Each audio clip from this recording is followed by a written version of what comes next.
I actually didn't even know where Mount Everest was. That's awesome. Oh, God, I love it.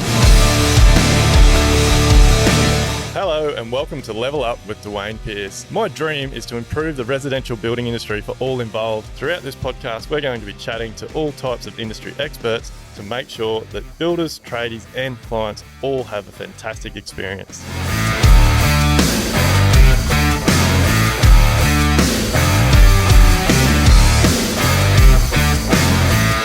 G'day guys, so we're back here in the shed for another episode of Level Up. So we're here today with Justin Andrews. He's a very good mate of mine. We've known each other for, it'd have to be getting close to 7 years, 8 years, isn't it? Yep, probably 2015, yeah. Justin's a fantastic builder, does sort of high-end homes, renovations and stuff here in southeast Queensland, Brisbane. Justin and I actually met from one of our suppliers here in Brisbane. We'd done a lot of work, so we won an overseas trip, and the rep that I work with pulled out basically the afternoon before we were meant to get on a plane and go to Vegas. And he goes, I was really sorry, mate. Like, I knew no one. There was like 22 blokes, I think, going, 18 builders and four staff, I think it was. Yep.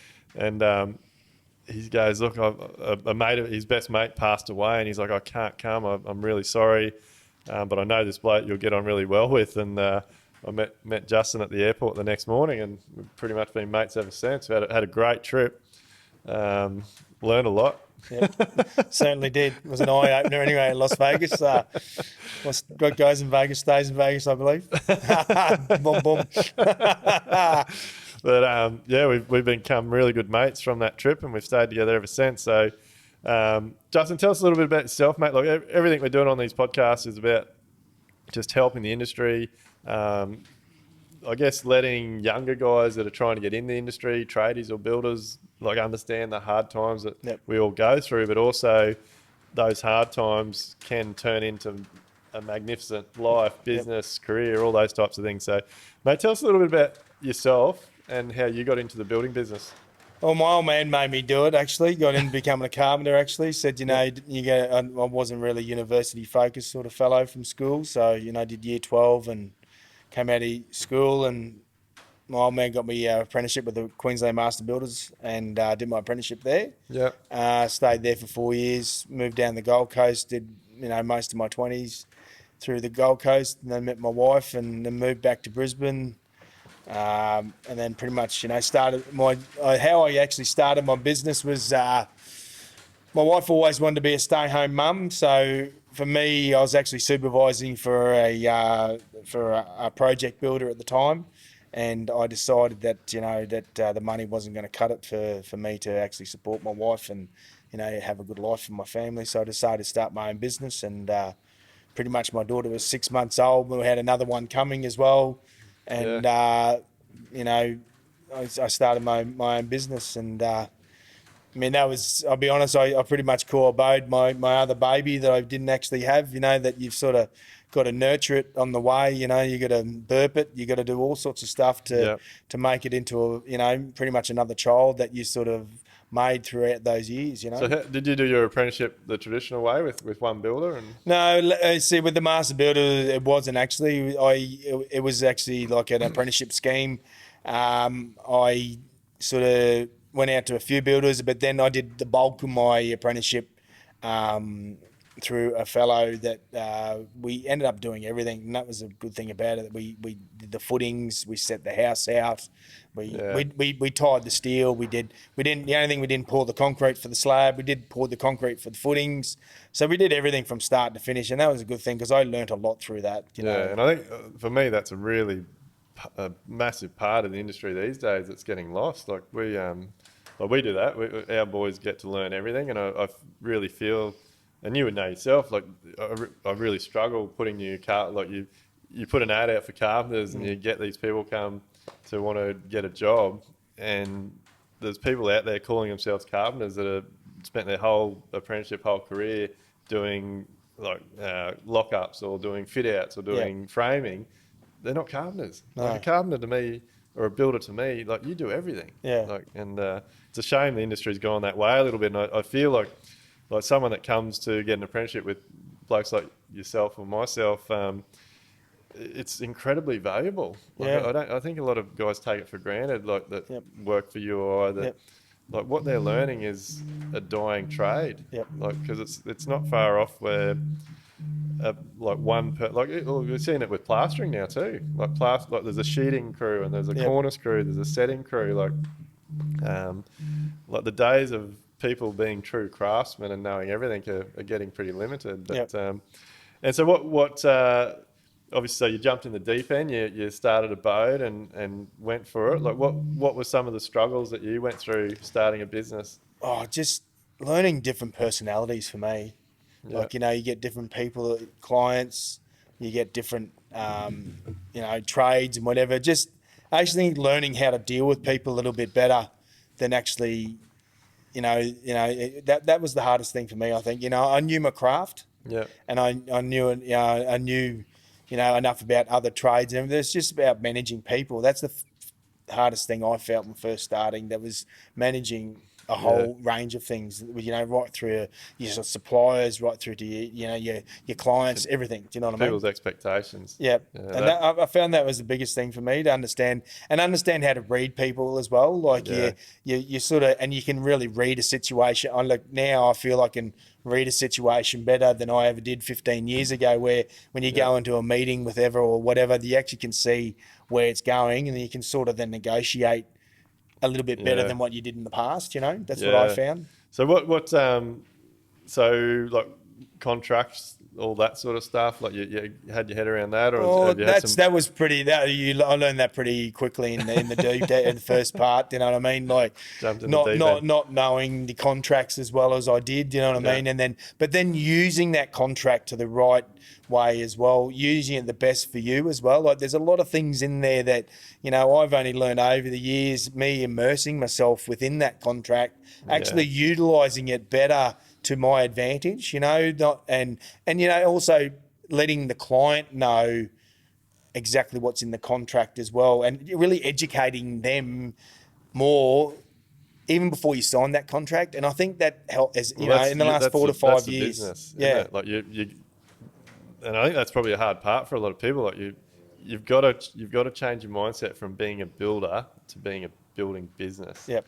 And definitely education is a massive thing, like getting your clients to know more and all that sort of stuff. And like for a young guy that's thinking about, or a tradie or a young guy that's thinking about either getting into the industry or going that next level, getting their builder's license, like what would you recommend? Like I know, like you've done a lot, I've done a lot as well. Like we got to a point where we did extra training. Yep.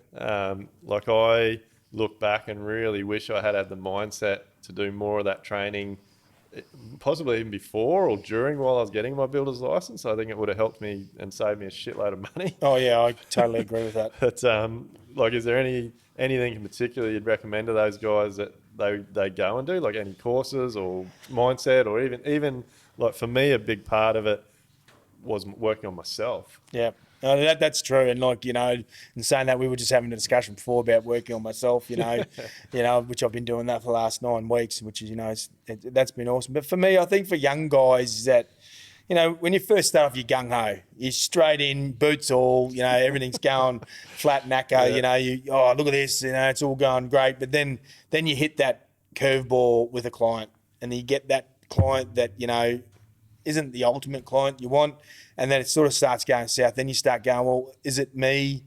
Yes, it is you, because the thing is, you actually haven't put things in place to stop that to happen. Do you know what I mean? So for me, I think you got to own it. Yeah, you do. And the thing is, you got to understand that, a lot of the stuff does happen because, any problems I've had with the client, I've always gone and looked back and gone, you know what, I could have done that better there, and I could have done that better there. And then but then that comes with experience as well. Why I've got the grey hair, do you know what I mean? Is because I've had so much, life experience that you tend to put systems in place so that doesn't happen again, But for me, I think you really, for one thing, if you want to start out, is actually read a contract and understand that contract from start to finish, because then you can utilize that contract to your advantage. But then also it's about systems as well. Well, Duayne and I've, we worked with a fellow that actually helped us, and like, it got a bit stale after about 4 months or 5 months for me with the guy, because we kept rehashing the same sort of thing. But look, in the first 3 or 4 months, I think I got a lot out of it, and it put a lot of systems in place for me that, there's a lot of KPIs I have for my staff members. I have KPIs for my internal staff members. And then also for me, I actually, the scheduling that I have now, that, it's sort of set and forget. It's all there ready to go. Yeah. And it's just getting stuff out of your head, right, into a system that your head's not so clouded, so that you can actually then, have more clarity. You the freedom, which is why you got into business in the first place. Yep. Like, I think we all get stuck in that cycle where we don't know where to start or what to fix first, and you're chasing that next job. You're not quoting properly. You're chasing cash flow. You're having trouble with clients, and it just becomes this vicious cycle, doesn't it? And then, it does. I would recommend to all young guys or people wanting to get into it that you've just got to pick one thing, don't you? And I think for me anyway, like you pick one thing and you work on it and you see the improvement that one thing makes, and that just drives you to go, well, shit, if I fix this and I fix this and I fix this, and before you know it, like when you own it and you put in the time, the effort and the money, because I think a lot of people, like I know you have, I think a lot of people shy away from spending money on themselves. I don't know why. I did, I guess, for a long time. But the more money, time, and effort you put into yourself, everything else just flourishes. Yep. It's unbelievable. Yep. Agree. So, mate, tell us a little bit. Obviously, that's a while ago now. So, how long's Abode been going for?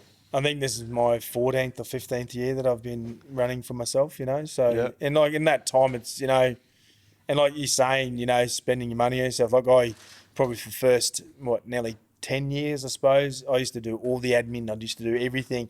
And that made me realise as well that I probably wasn't running my company as efficient as what I probably could have. So then I actually employed somebody doing that sort of thing.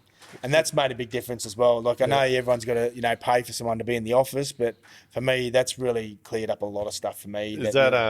Was that decision because I'm always interested to know this, because I know why I did it, but were you doing everything yourself because you thought you couldn't afford to employ someone? That's exactly what it was. It was about affording somebody. Do you know what I mean? And then he's going, oh no, it's going to take down from my bottom line and whatever. But the thing is, but the realise is that, because then, that the person I've currently got has worked for a project builder before, so she's come with some ideas which has actually helped me, you know what I mean, as well, so actually, and she's the same age as me as well, so she's a bit, seasoned as much as I am, Yeah, so it's, because that's exactly what it was for me. Like I knew I needed someone, but I thought, how the hell am I going to pay for anyone else? Like I'm only just sort of breaking even as it is, but it's about getting your head around the cost and then allowing that cost to cover that person and just charging what you need to charge for your business to make money. That's right. Because at the end of the day, you can't do everything.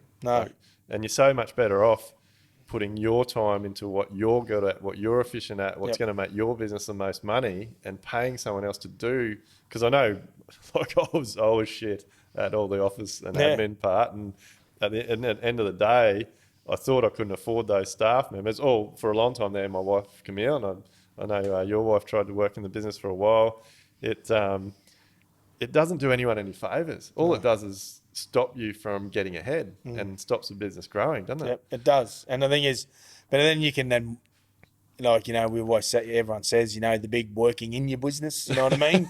Instead, or working on your business, you know what I mean? But it allows you to have that breathing space to, put those systems in place, you know what I mean? Because then, you can pass on that to your admin person that can help you sort of systemize in all this Excel spreadsheets and all this sort of stuff, which I've got no idea what I'm doing there and computers at all, you know what I mean? Then you pass it on to someone that can do it, and then it just and then it makes it better for you, Yeah, definitely. So you look, I've definitely seen you grow just since we've been mates. Like you used to be when we first met, you were pretty hot-headed. Like it didn't take much to make you blow your top. But which I seen when we went to Everest as well. But so that was quite funny.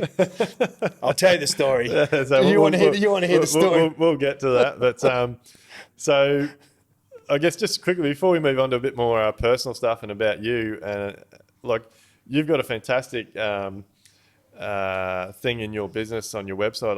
Like, is it 10 steps to renovating? Yeah. So what I did is I sort of, when COVID came around, I sort of spoke to my marketing fellow that said, "Why don't we do a renovation series for everyone?" So it goes through the whole step process about all the consultants. So each one talks about every consultant. I actually then interviewed my designer that I deal with, and also a town planner as well. And then it's just to give you insight, around what you need to do for renovations and whatever. So there is a renovation series I have on there that that you can link on to, that sort of educates you a little bit around what you need to think about with doing renovations and whatever. Yeah. No, if anyone's interested, go and check it out. It's really good because it gives you a lot of valuable information. And I think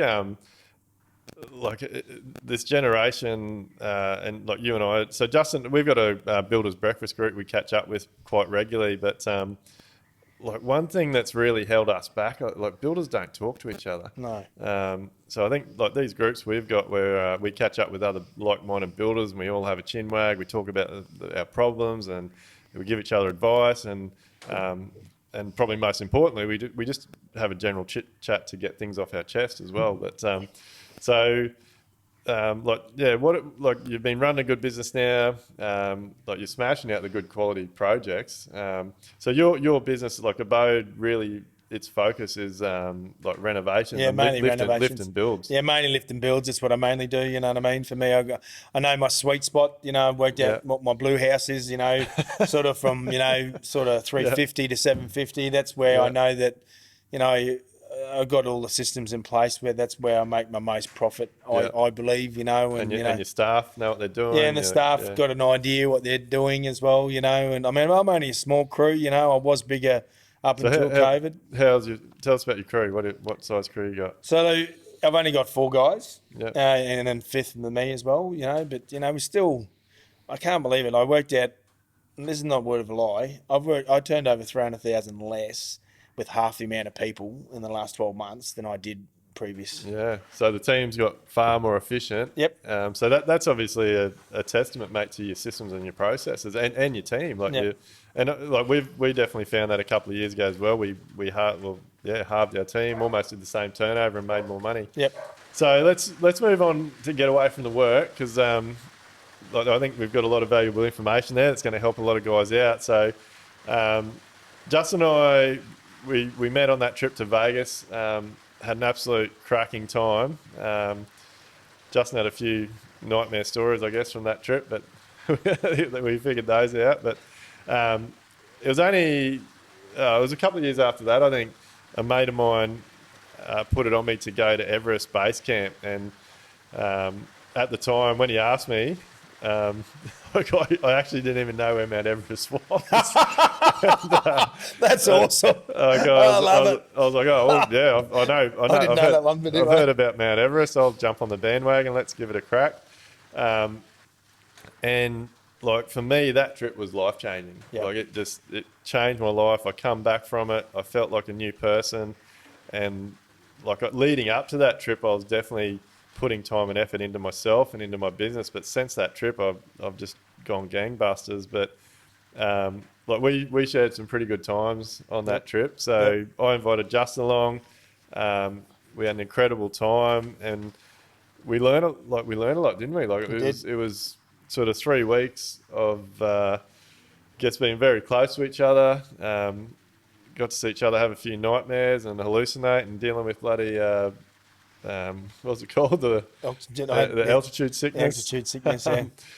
But yeah, it was a really good trip. But tell us, Justin, we touched on it before, like when I was talking about you being a bit of a hothead. Tell us what happened there. Is you talking about when I grabbed that guy at the bar? Yeah. This guy, we're out the night, we come back and we were still at Lukla, and we went out for a drink, and I actually had my music going on the actual, and this young fella was coming over to try and take over the music and everything, and then he said something about to me, and he I think he called you grandpa. yeah, he called me grandpa or everything. So then I just grabbed him by his neck and just put him up against the wall, and I thought, okay, I might need to stop here. So I stopped because I was going to do something I was going to regret. Yeah, we're in the Himalayas at Lukla. We'd just conquered, gone to base camp, got back there. The fog come in, we got stuck. Yep. We ended up in a bar all night that was getting run by a 14-year-old. That was hilarious. The 14-year-old. That was the best photo ever. 14-year-old was like head on the bar at 2 o'clock in the morning. It was fantastic. The 14-year-old couldn't keep up. It was past his bedtime, so he fell asleep on the bar, and we kept going to the very early morning, and ended up just leaving him a pile of cash on the countertop. Yeah, we did. So it was awesome times. But Yep. For me, that trip just was something I never ever would have thought of doing. Put me way out of my comfort zone. Yep. And just being with, like, we ended up with an incredible bunch of guys. Yeah, like there was 13 blokes. And I'd never, like, I'd played a bit of sport in that in my younger days and been in those team environments, but just being in that scenario, like, we all dealt with altitude sickness, having to help each other out, support each other. Yep. It was life changing for me, and I know you got a lot out of it. Yeah, I did. It was unreal. Like, just to, I don't know, it's just the whole thing. It was for me. That was the thing for me. That was just, instead of me being, owner of Abode and a father and a husband and whatever, I actually did something for myself, and like, Yep. I never probably thought I'd actually go and do that. I mean, I always thought, that'd be awesome to do. But then, you told me about it. And then before I knew it, you already booked me in. And then I said, okay, well, I'm going now. Do you know what I mean? So I couldn't get out, So, but then for me, it was the lead up as well, like with the guys. I felt, we walked every week together, and I got to know a lot of other people, who own businesses as well. And then, you talk about that, and, you hear about their trials and tribulations. And then, for me, it was just, the guys that we went with were just absolutely awesome dudes, like people, lifelong friends, I reckon. It's an incredible bunch. Yeah. And we've actually, like, it's been 3 years, just over 3 years now since we did that trip, and we have a regular catch up. But like you just touched on it, like even just that leading up to that. So I think that's really important for anyone that's listening. Like, a big part, I think, of the change in myself, which has allowed me to be a better husband, better father, better business owner, and better mate, is just having that regular catch up with blokes, like, and talking about everything but work. Like, just getting all the shit off your chest, being able to, like, I think the group of guys that we catch up with, it's just really good being able for I think blokes keep so much bottled up. It's really good just to be able to talk and get shit off your chest. Doesn't matter what it's about. But that Everest trip really was the start of that for me, I think. And then, like, obviously, and then in the last few weeks. So, for you guys out there, Justin, so we're here in Queensland. There's a bit of a thing going on at the moment between the New South Wales and Queensland border with COVID. Justin actually lives down in North New South Wales, works here in Brisbane. And because of what's going on, he actually hasn't seen his family for over 10 weeks now. Yeah, just on 10 weeks, which is just terrible, to be honest. But in that time, mate, you've just been focused on yourself. And Justin and I ended up doing it's called Cool to Be Conscious. A couple of young guys run it on the Gold Coast and Sunshine Coast. We went and did their, what was it, Cool to Be Conscious experience or something? Full day event. And that was amazing. Yeah, so I've been doing the cold showers for quite a while now, but we did a cold bath. Tell us what your thoughts are, Justin, since you've done that. And I know you're doing a lot of cold baths, a lot of breathing and stuff, but tell us the benefits that you're seeing, because, like, you're a big boy, big tough bloke. I think people, it'll be good to hear your story about what you're doing. So it has been 10 weeks. For me, I just feel like I've worked on myself in the last 9 to 10 weeks, where I've never really done that. Like, I've always, she'll be right, mate. You know what I mean? Get on with it, and try and, my parents were like that. Everything was just swept under the carpet. You never talked about it or whatever, And I did have depression probably 2 to 3 years ago before I went to Everest. I actually was on medication and everything, just, everything just got me down and everything. So for me, and then, you know, Duayne and I went this thing the other week. Mate, I've had a revelation from this thing. It's just, but it's pushed me to this trajectory that I just getting more and more out of. So then I started doing this Wim Hof breathing, which this is sort of based around this cool to be conscious thing, you know, and doing the cold showers like Duayne was talking. And for me, it's just, I don't know, I feel like and that's one thing I can say to anyone who is listening, the younger guys, that, you know, try and have that space for yourself. You know, like you've got everyone coming at you every day with all these different builders, you know, everyone, you know, your staff and whatever. You just need to have time to yourself so you can have that breathing space that, you know, whatever you need to do, like go for a walk or have that breathe. I mean, I'm not telling you to do this Wim Hof thing, but I mean, but I'm just saying it has changed my life in the last 9 weeks. Put time and energy into yourself, and it's incredible how quickly and fast things will change around you when you're right. Like, I can feel that. Like I feel all the energy around me is changing, and then everything that's around me. And like, even though I'm not seeing my family, but the connection I'm having with my family is, even though it's just text messages and everything and whatever, I feel the closest I've ever been in my family, because I've actually have invested by doing things that I probably have never done before. You know what I mean? And for me, life is about connection. You know, and like if it's connection with your staff, connection with, you know, your wife, with your kids, whatever. If you try and have that good connection with people, you know, genuine connection. I think that, you know, you get a long way in life.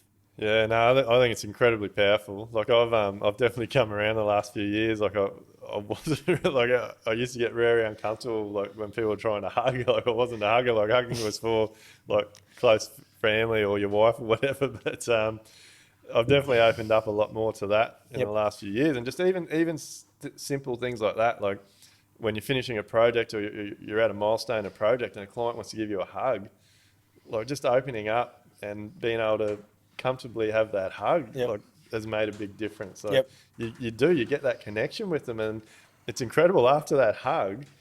Because like now we get, like I get quite a lot of clients when we're signing a contract will want to have a hug, and like it's incredible that connection after the hug.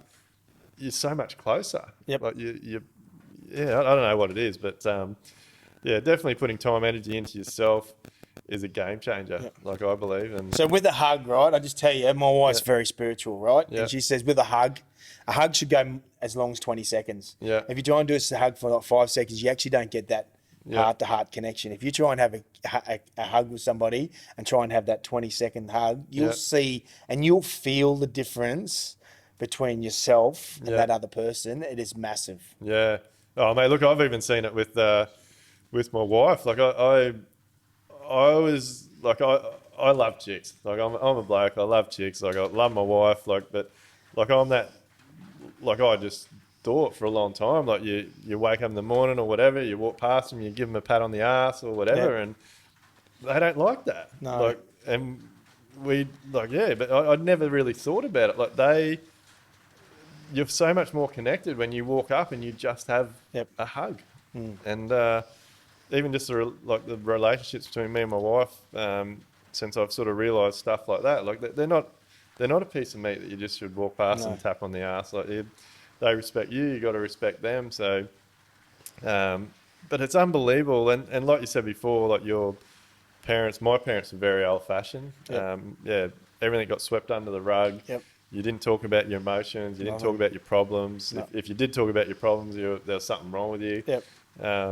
Like it's powerful stuff, and it's incredible how when you get that out, it honestly, like the day that you and I did that Cool to Be Conscious thing, I left there feeling the same way I did when we got to base camp at Everest. Like all those exercises they took us through, and releasing your anger and releasing your fears and all that sort of stuff. Like I walked out of that room like I was walking on a cloud. Yeah, same. It's powerful stuff. It was awesome. Mate, where to from here? Like how does Justin chill out? What's Justin do?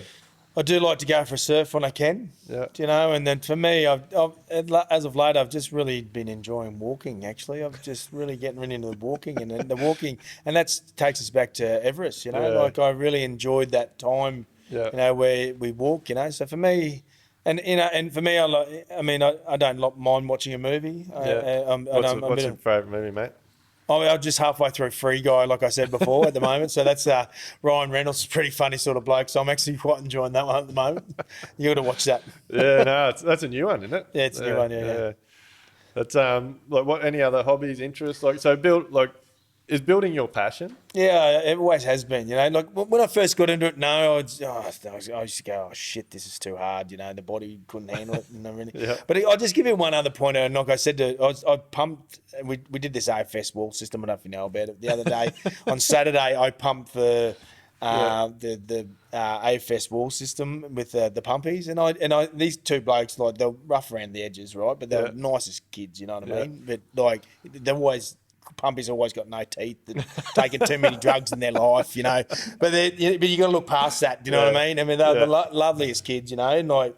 And I don't mean kids or late 20s, but you know what I mean. But like for me, I started talking to him. I saying, you know, I said, look, from an old dog to a young guy, I said, one thing you got to do is start stretching in the morning. I said, because I've been doing that for the last 6 weeks, and I tell you, me being nearly 50 next year, that my body is giving up. Like it's never used to be like it used to be. Yeah. And I think it's stretching. I tell you, it's one thing I think you need to start doing. I tell you, it's just, and I've been telling my boys about stretching as well every morning. And it's given me some bit more not as limber as I used to be, but I'm still trying to get there anyway. It's unreal, isn't it? Like you hear all these people say this stuff and talk about stuff, and you sort of it sneaks up on you. Like you get a bit of age behind you, and like building is a hard game. Yep. Like especially if you're concreting or you're chippy on the tools all day, it's definitely a hard game. But so like you're very passionate about your building. You're passionate about your team, aren't you? Like you. I am. For me, I'm very passionate about my team. For me, I always say there's no I in team, and for me, I'm all about being a team. Like everyone has got each other's back. You know what I mean? And for me, you know, one of my boys, he's a beautiful young human, and he's lost 2 friends this year through suicide. Yeah. 3 months, 4 months ago, probably a bit later earlier than that. He was actually talking about ending his life, you know. Yeah. And I actually reached out to a mate of mine I used to go to school with who actually started Mateson's Construction. Yeah. So then we moved on to another thing. Then I actually helped him with all that, you know, standing beside him and everything. For me, you know, mental health is bigger than what everyone thinks it is. You know what I mean? Everyone's inside their head. What we're touching on, isn't it? Like it's getting blokes, especially, and in our industry, don't talk. Yep. Like you got to talk to people. Yeah. Like, So, and I, you know, and that's what I'm saying about my team. Like for me, and then there's another guy who works for me as well. His daughter got attacked by his dog on her face, and she like lost half a lip and everything. And he was not in a good headspace for nearly 4 to 5. I told him to have 2 weeks off, right? Yeah. Because you know you need to go and sort yourself out because you're not here. And but he's come back now, and he's firing on all cylinders. You know what I mean? So you got to understand your team as well. And for me, my team is a big thing because without them, I don't have a business and I don't have anything. You know what I mean? So I invest in them a lot because, you know, honestly, I don't have anything without them, you know? Yeah. That's the way I look at it. Yeah. So another thing that we do, so we do quite a lot together, mate. Yeah, we do actually. We do. So I've done it for a really long time. We have do a trip with our boys, and probably 4 or 5 years ago, we invited Justin and his boys along. So we haven't been able to do the last couple of years because of COVID, but we basically take all the boys to Fraser Island, and it was fantastic having another builder there, another team, because we got some cricket going and a bit of touch footy, and like getting away with your team in that sort of environment.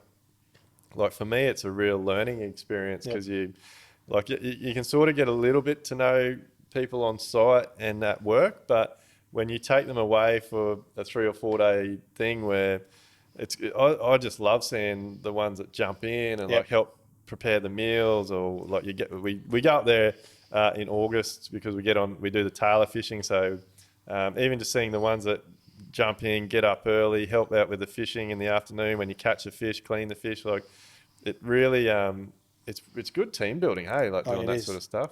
I'm the same. I like it. You actually sit back and you see who actually is participating, instead of the taker, you know, and then you realise who are the people you want within your business, you know what I mean? Because they're the people that are looking after everyone else, but everyone else is just beside themselves. Mate, I'm starting to laugh while you're talking. Like we've had some incredible experiences together. Like in Vegas, we learned a lot about each other. And the rest of the crew that we were with. Everest, Justin was dealing with some pretty bad altitude sickness and ended up waking me up in the middle of the night, sitting on my bed in his jocks, rocking back and forth, thinking he was dying. It was funny because leading up to that trip, we did a lot of, went to the doctors, did lots of checkups, and I get bad asthma. I went to my doctor and just before I left and said, mate, like, am I right? Like, can I do this? And he gave me the script. He's look, if you get to a point where you think you're dying, just take one of these. And Justin's rocking on my bed in the middle of the night in his jocks, and I'm half asleep. I've just opened my bag, gave him the whole packet, said, here, mate, take this. And it was funny as. And then and then we did another walk. We did the Milford Track over in New Zealand. That was awesome. That was another fantastic trip. And my wife, it was a couples thing, and we took my mother-in-law along. And again, Justin and I, we just bond. Like, my mother-in-law's older. She's from New Zealand. She wanted to do it while she still could. And Justin and I, worked together. Like, you walked with her for a whole day, held her hand, helped her up over rocks while I carried all the bag and stuff. It was, we've had some incredible experiences together. And then just the one that's making me laugh while you're talking was your boy at Fraser Island. So doing these trips, Shay was even there, weren't you, mate? Yeah. So we do these trips, and it is so good. Like, I'm a big believer in everyone has to cut loose every now and then. Just whatever. Have a few beers. Like, everyone's got their poison, I think, but you've got to have a release, and every now and then getting on the piss with the boys and just cutting loose is not a bad thing.